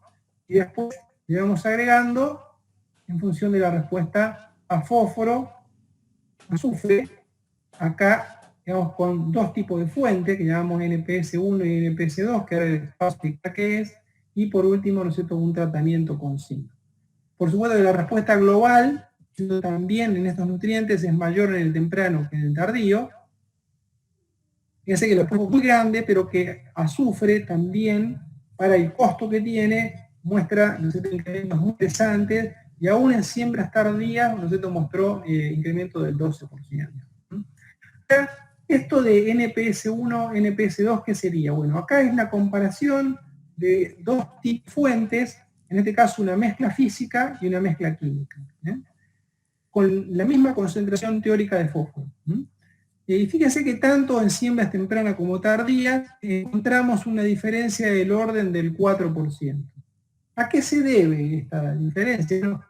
Digamos, pueden haber distintos aspectos, una mejor granulometría, mejor dosificación, tener todos los componentes en el mismo gránulo, Pero un aspecto que nosotros le damos importancia es que generalmente en las mezclas químicas la concentración teórica y la concentración real del fertilizante suele ser la misma. Mientras que cuando vamos a mezclas físicas, generalmente suele haber una diferencia del orden de el 2-3%. O sea, una mezcla física que, por ejemplo, podemos denominar 745, por ejemplo, si la analizamos, hemos analizado muchas mezclas, termina siendo 736, 737, 738. Sobre todo, eso suele suceder si dentro, digamos, de la composición de fertilizante se encuentra superfosfato simple de calcio, que es el que tiene más variación entre la composición real, ¿no? Esto es interesante porque, bueno, muchas veces analizamos los fertilizantes con costo por unidad de nutriente, eso está muy bien hacerlo, porque es la forma en que debemos hacerlo, particularmente con fósforo, pero que, bueno, este puede llegar a ser, digamos, algunas veces un poco variable. Un aspecto muy importante, ¿no es cierto? Y en maíz, quizá que es más subestimado respecto de soja, es la fitotoxicidad generada por fertilizantes de la línea siembra. Aprovechando los suelos bastante secos que teníamos en la siembra, por supuesto que no tanto como este, pero también era bastante seco la campaña pasada, aprovechamos para validar nuestras curvas, haciendo dosis crecientes de estos fertilizantes, y acá tenemos digamos, los gráficos hechos para urea, que es esta que cae en cada, MAP y una mezcla química como puede ser un microsense. Lo que vemos es que, bueno, la urea no se puede poner nada junto a la semilla, es destructiva, vemos como es pequeña, del orden de 40 kilos por hectárea, provocan un daño muy grande. Y en el caso de los fosforados, por supuesto que no es lo mismo, algo se puede poner en línea, pero también hay que tener en cuidado, ¿no? Porque fíjense que una dosis de 100 kilos de cualquiera de estas dos fuentes fosforadas provocó una disminución prácticamente de una planta por metro cuadrado, que es algo indeseable que no queremos tener, por supuesto. Esto está muy relacionado, ¿no es cierto?, con la condición de humedad del suelo. En suelos secos, los fertilizantes que son sales aumentan su agresividad, aumentan su efecto osmótico, tienen más liberación de amoníaco. Entonces, bueno, reitero el concepto. Algo se puede poner, pero hay que tener mucho cuidado. Ante la duda, nosotros por supuesto que siempre ser conservador. Un poco para cerrar, digamos, toda esta parte de maíz, podemos decir que respecto de la ambientación y la elección de fecha de siembra, bueno, un poco la decisión de la siembra temprana o tardía ya pasó, pero lo que nosotros pensamos, digamos, antes de planificar la campaña, es qué pasaría si nosotros tomamos la decisión equivocada, ¿no? Por ejemplo, ¿cuál sería la consecuencia de cometer el error de tipo 1, que sería sembrar temprano y tener un diciembre seco? ¿Y cuál sería la consecuencia de cometer un error de tipo 2? O sea, sembrar tarde, pero que tengamos, por ejemplo, en diciembre, cuando ocurre la floración de los maíces tempranos, con buenas lluvias, ¿no? Bueno, las dos tendrían un desastre, pero sin duda la penalidad sería muy superior, ¿no es cierto?, en el caso de este error de tipo 1. ¿no? Por otra parte, esto que hemos venido hablando de las siembras tardías como un factor estabilizador de los rendimientos, sin duda que lo consideramos así, pero que hay muchos puntos todavía a considerar y aclarar y que debemos estudiar más. Por ejemplo, por un lado, el hecho de que el maíz tardío va a juntar los periodos críticos de maíz y soja en un mismo momento. O sea, el mes de febrero va a ser crucial, digamos, porque vamos a tener el maíz en floración, las hojas llenando planos. También nos vuelve más expuestos a excedentes hídricos en otoño. Si esto se diera, o en el retorno de las lluvias, no lo hemos vivido en las últimas campañas, otoños, inviernos muy secos, con facilidad de cosecha para los maíces tardíos, pero en algún momento esto puede cambiar y sin duda una siembra tardía nos expone más a esto. Y un aspecto que creo que tenemos que estudiar bastante todavía es si la siembra podría afectar los rendimientos de soja de primera de la próxima campaña. O los potenciales son los mismos, ¿no? Que es algo que también nos debemos mirando no solo el cultivo, sino también el sistema. Desde el punto de vista de la fertilización, podemos decir de que muchas veces en un ciclo muy severo, la estrategia de bajar la densidad o aplicar menos fertilizante puede resultar insuficiente, ¿no? Entonces necesitamos cambiar de fecha de siembra, necesitamos correr el periodo crítico a una ventana más favorable que también nos permita tener un mejor uso de los insumos. Que cultivar densidad de nitrógeno no se mueven de manera aislada y lineal, sino que interactúan entre sí de diversas maneras. Un tardío de alto rendimiento logra mejor eficiencia de uso de nitrógeno que un temprano bajo estrés hídrico, aun cuando el primero es el sitio con más nitrógeno en el suelo. Combinar fuente y localización, pérdidas por volatilización, esto es crucial para años secos. Podemos usar una fuente que volatilice, que sea susceptible, pero tenemos que tratar de incorporarla. Si vamos a aplicar en cobertura, algún tipo de protección que debería tener. Por otra parte, una adecuada oferta de fósforo siempre está asociada a la estabilidad de los rendimientos, tanto del cultivo que estamos sembrando como de los ciclos siguientes.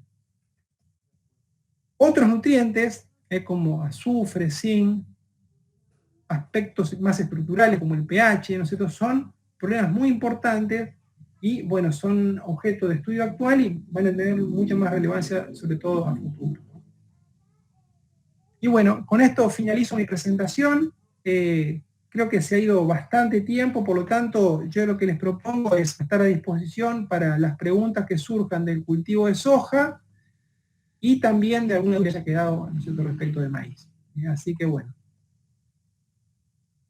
Sin más, les agradezco mucho, digamos, que me hayan escuchado y bueno, estoy a disposición para las consultas.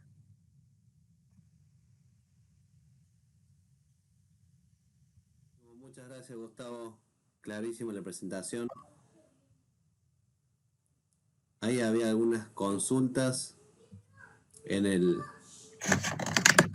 ahí en el chat había algunas que por ahí se pueden ir respondiendo. ¿Cómo no? ¿Me las quedé leyendo, Sebastián, o las voy leyendo yo y las respondo? Ahí te leo.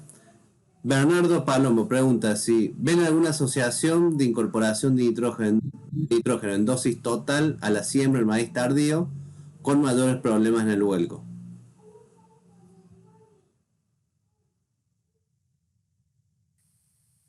Yo creo que es una pregunta muy interesante. No vimos nosotros cambios en función de la oferta de nitrógeno. Muchas veces del momento de oferta de nitrógeno. Muchas veces cuando vamos a siembras tardías, por la velocidad de crecimiento que tiene, no tenemos tanta chance, por ejemplo, de estar dividiendo la fertilización, ¿no? Y mucho tiene que ver con la logística del momento de hacerlo. Yo creo que en la siembra tardía tenemos más flexibilidad porque, bueno, tenemos mayor cantidad de nitrógeno en el suelo. Entonces podríamos irnos hacia una postemergencia, pero también si lo hacemos temprano, el cultivo crece mucho más rápido y por lo tanto llega antes, digamos, el número de días, a un momento donde ya no es tan sensible a tener pérdidas por lavado, producto de que las raíces, ¿no es cierto?, ya están extendidas y consumiendo nitrógeno. Salvo que se trate de un maíz de segunda sobre una gramínea, donde ahí sí es muy importante, como decíamos, ponerlo a la siembra e incorporado, porque si no empiezan a haber, digamos, deficiencias que ya después es muy difícil corregir.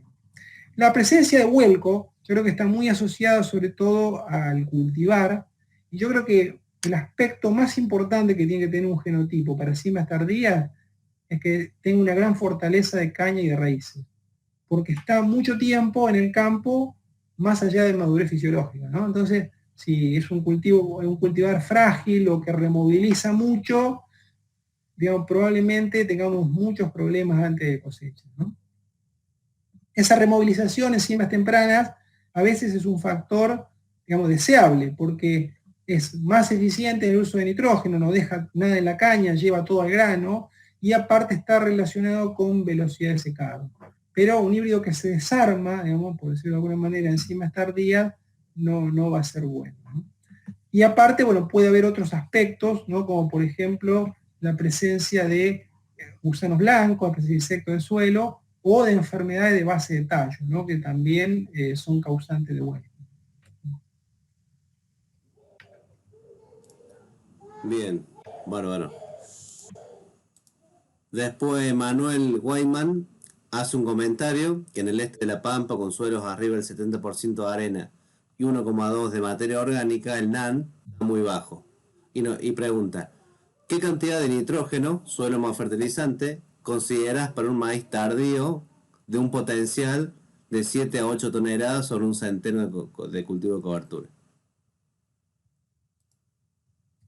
Sí, digamos, la cuestión de los valores bajos de NAN es algo que se ve en la mayoría de las regiones. Incluso en zona núcleo, lo que observamos es que los lotes ya tienen prácticamente estabilizada la materia orgánica, quedando solamente las fracciones más recalcitrantes. Queda poco de la materia orgánica joven, fácilmente mineralizable por la cantidad de años de agricultura, muchas veces con labranzas que han tenido, ¿no? Entonces, bueno, si bien es un indicador muy fiable, ¿no?, a las prácticas de manejo y al potencial de mineralización, lo que vemos es que están la mayoría de los lotes iguales.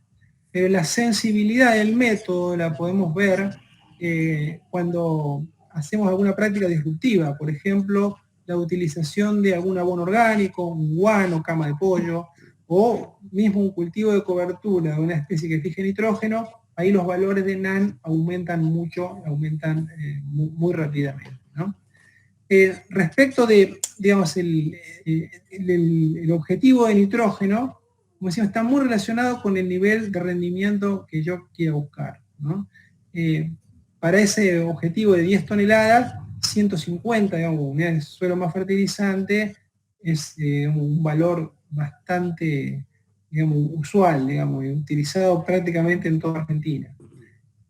Que venga de un centeno de cobertura no cambia mucho ese objetivo de nitrógeno. Lo que va a estar cambiando es, sí, digamos, ¿no es cierto?, el nivel de partida. O sea, posiblemente nos encontremos con un perfil agotado, con valores muy bajos al inicio, y entonces, dentro de esa composición de suelo más fertilizante, tengamos que poner mucho fertilizante para llegar a ese objetivo.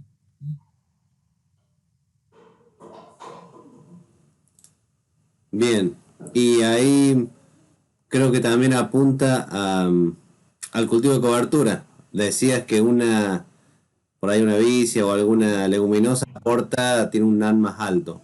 ¿Un centeno de cobertura te juega en contra con la disponibilidad de nitrógeno para el cultivo de maíz? Y sí, un centeno de cobertura lo que va a hacer básicamente es agotar los nitratos, ¿no? No de la manera tan pronunciada que lo haría, por ejemplo, un cultivo de cosecha como un trigo, pero va a estar restringiendo mucho el periodo de mineralización porque si bien los nitratos son móviles, se pueden perder, por ejemplo, pero de hecho, como balance, se acumulan en el barbecho, ¿no? Entonces, cuando yo tengo un barbecho más largo, un barbecho más limpio, voy creciendo, ¿no?, en la disponibilidad de nitratos. Si tengo una especie exigente que me está consumiendo esos nitratos, voy a encontrar con valores, ¿no es cierto?, bastante más bajos. El tema de los cultivos de cobertura y el NAN, si me permitís, Sebastián, ¿cómo funciona, digamos? El NAN nosotros lo medimos en el suelo, o sea, tiene que ver con el nitrógeno orgánico fácilmente mineralizable en el suelo. Cuando hacemos un cultivo de cobertura, ese cultivo que es fijador, va acumulando nitrógeno en la biomasa. Pero a lo largo del ciclo de cultivo van pasando fracciones de la biomasa al suelo, o sea, hojas que se caen, raíces que se descomponen, todos componentes con un alto contenido de nitrógeno, ¿no? Y nitrógeno que generalmente es nitrógeno orgánico. Al momento de, por ejemplo, la siembra del maíz está como un nitrógeno orgánico lábil, ¿no? Por eso es que puede aumentar el NAN. No está medido el NAN en la biomasa del cultivo de cobertura, está medido en el suelo, pero ese suelo se va enriqueciendo de fracciones lábiles de nitrógeno en la medida que crece un cultivo que precisamente tiene alta concentración de nitrógeno en sus tejidos. Bien, muchas gracias, Gustavo. Otra consulta de Agustín Balduzzi te pide si podrías repetir cómo se comporta la volatilización con respecto al contenido de materia orgánica, residuos en superficie y contenido de arena en el suelo.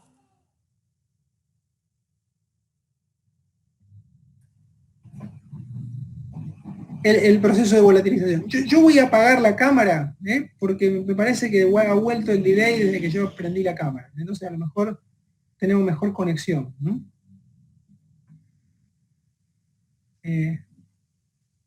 Bueno, digamos, la capacidad de intercambio catiónico del suelo, ¿no? Está dada por su textura, su contenido de arcilla, ¿no es cierto?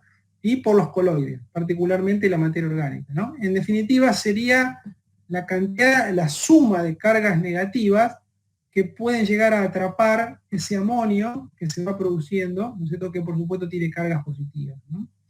Cuando tenemos un suelo de una textura fina, un suelo arcilloso, en general tenemos muchas más cargas libres para retener ese amonio, ¿no es cierto?, que se va produciendo previo al proceso de volatilización. Entonces, un suelo de, como decía, de textura fina o un suelo bien estructurado, que tenga un buen contenido de materia orgánica, lo mismo, son coloides, ¿no es cierto?, con cargas negativas que pueden estar reteniendo ese amonio. Un suelo más degradado o un suelo de una textura gruesa que tiene un valor de materia orgánica mucho más bajo, va a tener menor contenido de esos colores, ¿no? Y un suelo arenoso, precisamente la arcilla, la arena, ¿no es cierto?, tiene una capacidad de intercambio catiónico mucho más baja, ¿no? Entonces, el número de cargas posibles para retener ese amonio que se produce durante la volatilización va a ser mucho menor en un suelo de textura gruesa, ¿no es cierto?, y en un suelo degradado. Es así que, por ejemplo, un suelo muy arcilloso no puede llegar a hacer una dosis de 80, 90 kilos de nitrógeno, a lo mejor no tener pérdidas tan grandes, pero, ¿no es cierto?, un suelo con una textura mucho más gruesa tiene capacidad para retener dosis bastante menores. Sumado a esto, los suelos arenosos en general se calientan mucho más, ¿no? Entonces, la temperatura, ¿no es cierto?, en ese ambiente, esa interfase entre suelo y atmósfera suele ser mayor, favoreciendo que ese pasaje de urea a amonio se dé mucho más rápido y que por lo tanto el suelo no lo pueda llegar a retener, ¿no? De ahí que los suelos más frágiles, con materia orgánica, en general tienen más pérdida por volatilización. Bien, clarísimo, Gustavo. ¿Alguna consulta más que haya quedado? Aprovechemos que Gustavo está con nosotros y nos puede llegar a sacar todas las dudas. Pensando en que, bueno, estamos un año muy particular donde muchas siembras se han pasado a tardías y bueno, por ahí ya podemos afianzar conceptos o ideas que teníamos hasta este momento. Gustavo, y ahí siguiendo con la misma pregunta que leía recién Sebastián, lo que nombrabas de residuos en superficie, ¿es por una cuestión de temperatura o por qué se relaciona con la volatilización? Bueno, la enzima que cataliza, digamos, el proceso de el pasaje, digamos, ¿no?, de urea a amonio es la enzima ureasa, ¿no? La ureasa es una enzima con un alto contenido de carbono y que está, sobre todo, tiene como sustrato principal los residuos, ¿no? Entonces, cuanto mayor sea la cobertura, mayor es la concentración de esta enzima, ¿no? Y por lo tanto las posibilidades de pérdidas van a ser mayores. Así juega la cobertura.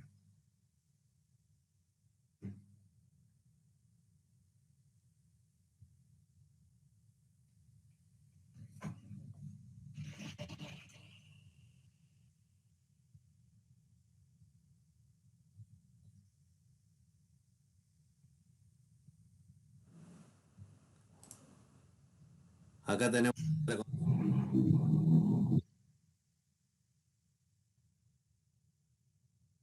Dale, dale. Sí, no hay problema. Pasa que estoy justo con la nena y por ahí me puse a acordar, por eso lo escribí. Pero, nada, la pregunta es la siguiente. Ahora cuando tenemos que subir parte por millón de fósforo, principalmente, bueno, dependiendo del tipo de suelo, condiciones de cantidad de fósforo inicial y, bueno, diferentes características, podemos decir que la cantidad de fósforo para subir una parte varía más o menos entre 3 y 8 kilos, depende de la zona y demás. Lo que te da una eficiencia de recupero de fósforo que va más o menos entre un 15 a un 30, 40% de eficiencia. Si estoy diciendo algo mal, te pido que me corrija, Gustavo. ¿por qué no se tiene en cuenta No, esa está perfecto. de fósforo a la hora de hacer una recomendación de aplicación de fertilizante a la hora, digamos, de la siembra, por ejemplo, en los cultivos?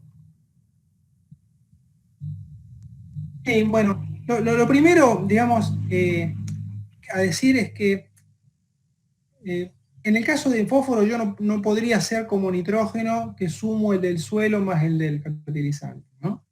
Porque son dos cosas distintas desde el punto de vista químico y las eficiencias de absorción tampoco son iguales. No es lo mismo la absorción que hay del fósforo del suelo que del fertilizante. El fósforo Bray no es una cantidad, es un índice de cuánto puede estar disponible, digamos, para la planta sin fertilización en un determinado ciclo de cultivo. Así se ajustó y de ahí surge el concepto de umbrales críticos. Entonces, si yo estoy por debajo de un determinado umbral crítico, lo que me está diciendo en realidad es que el sistema suelo-planta es poco capaz de abastecer al cultivo para llegar a un determinado nivel de rendimiento, ¿no?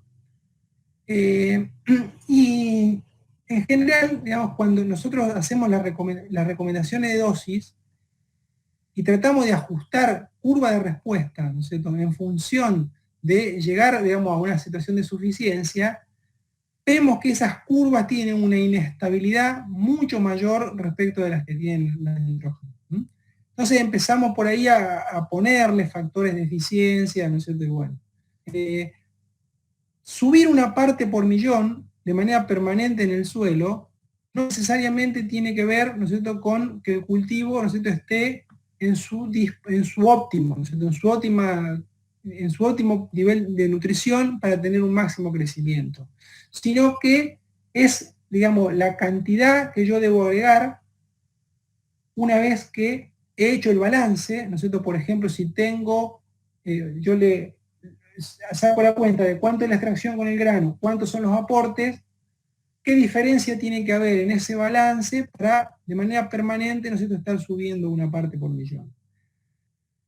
Como esos todos los sistemas de recomendación, que son bastante empíricos, ¿no?, tienen bastante fluctuación, básicamente se caen en dos criterios, ¿no es cierto? Un criterio, ¿no es cierto?, puede ser lo que nosotros llamamos suficiencia, que es segmentar los niveles de disponibilidad. Por ejemplo, yo puedo decir, considero un suelo muy deficiente si tiene menos de 10 partes por millón, medianamente deficiente si tiene entre 10 a 15 y está bien, digamos, si está de arriba de 15. Entonces yo lo que debo hacer es calibrar curva de respuesta para cada una de esas poblaciones y ver a qué dosis se llega al rendimiento máximo. Esa es una de las formas de suficiencia, ¿no?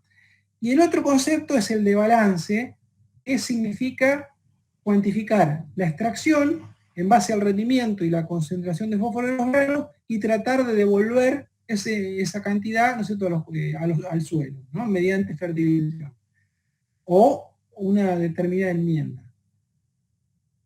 Este último concepto de balance es el más simple de todos, ¿eh? Entonces es un poco, ¿no es cierto?, la forma en que nosotros adherimos, ¿no es cierto?, a hacer las recomendaciones de fertilización. Tratar de lograr un balance neutro que me permita mantener la disponibilidad. Lo otro es un criterio meramente empírico. Tenemos que hacer curva de respuesta y ver a qué dosis llego al rendimiento máximo. Esa dosis va a tener que ver, ¿no es cierto?, con el nivel inicial de fósforo que tenga en el suelo. Si yo tengo niveles más bajos, por ejemplo, habrá una curva para los suelos que tienen menos de 10 partes por millón, otro para los intermedios y otro para los que tienen niveles más altos. Si yo me voy a guiar por el concepto de suficiencia, sin lugar a dudas, cuando tengo mayores eficiencias de recuperación, voy a lograr llegar al rendimiento máximo con dosis más bajas, ¿eh? Por ejemplo, si yo estoy pensando en dos fuentes que tengan diferente eficiencia, por ejemplo, por comprobar que tengan diferente eficiencia, hago la curva de respuesta, yo debería llegar con una dosis más baja al rendimiento máximo con una fuente que sea más eficiente. No sé si fue muy claro en la explicación, pero... Bien, bien. Sí, la consulta era porque, viste, están las tablas estas que vos podés entrar según cantidad de fósforo Bray disponible y rendimiento objetivo, y te dan cantidad de pentóxido, Sí, digamos, a aplicar, ¿no?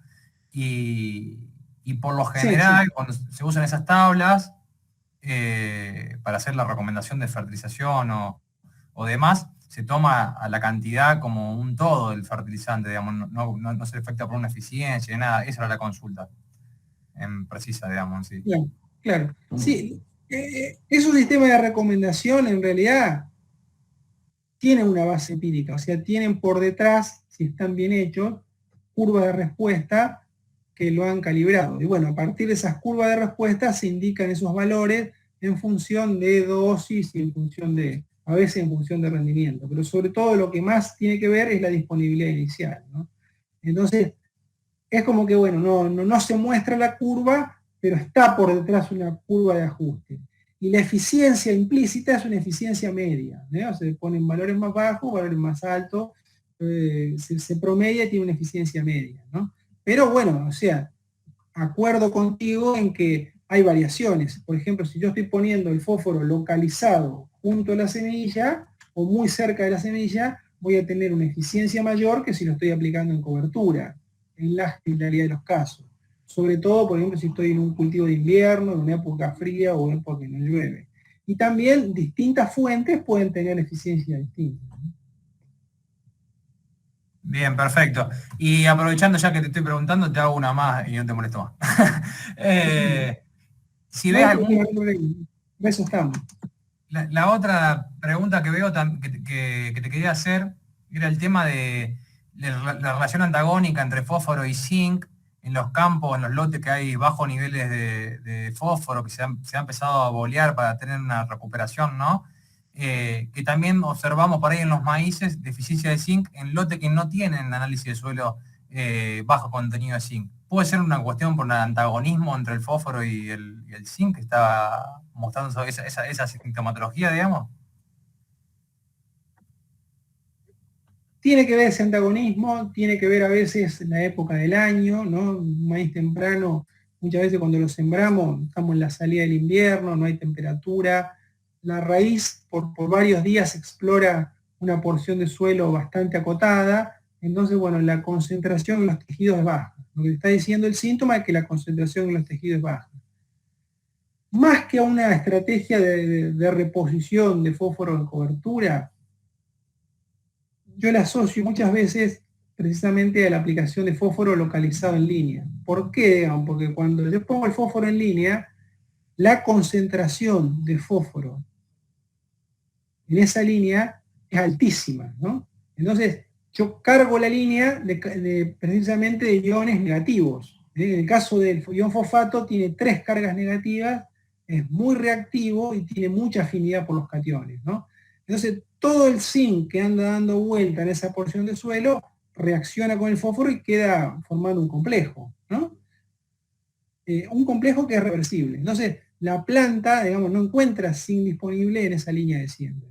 En general, cuando se aplica en cobertura total o cuando el fósforo, o cuando el suelo naturalmente tiene buenos valores de fósforo, esa interacción no es tan fuerte como cuando se aplica, ¿no es cierto?, el fósforo en la línea, ¿no?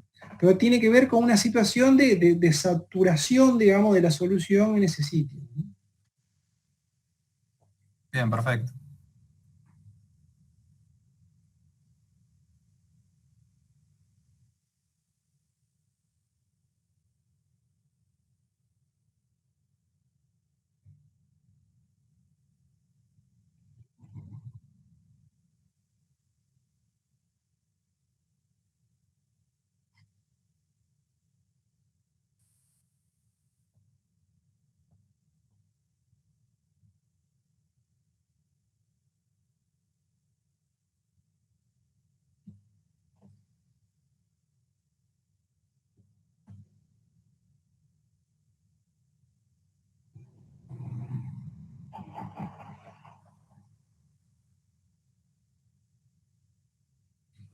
Bueno, si no hay ninguna consulta más, bueno, Gustavo, muchísimas gracias.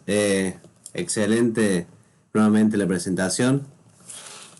Han quedado varios conceptos claros, hay cosas para repasar, así que, bueno, muchísimas gracias a todos los que se han quedado, ya son prácticamente 9 menos 5, así que hemos mantenido la audiencia. Así que, bueno, Gustavo. Sí, no hemos tenido la sesión. Muchas gracias, ¿no? Sí, hemos...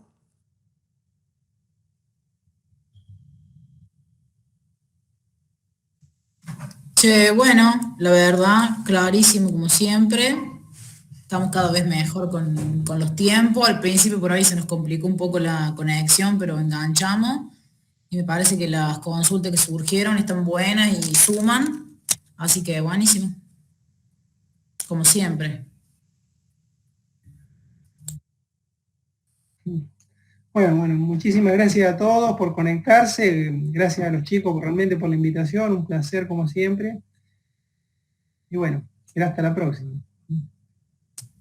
Será hasta la próxima, seguro que ya soy de la casa, Gustavo, así que no creo que vayas a ningún lado. Muchas No, gracias. tal cual. Nos Tal vemos cual. por Muchas acá. gracias. Te tengo que convocar nuevamente, Gracias. Gustavo. Bueno, Chao chicos, hasta el lunes. Gracias. chao, gracias. Gracias. Chao, nos vemos. Muchas gracias.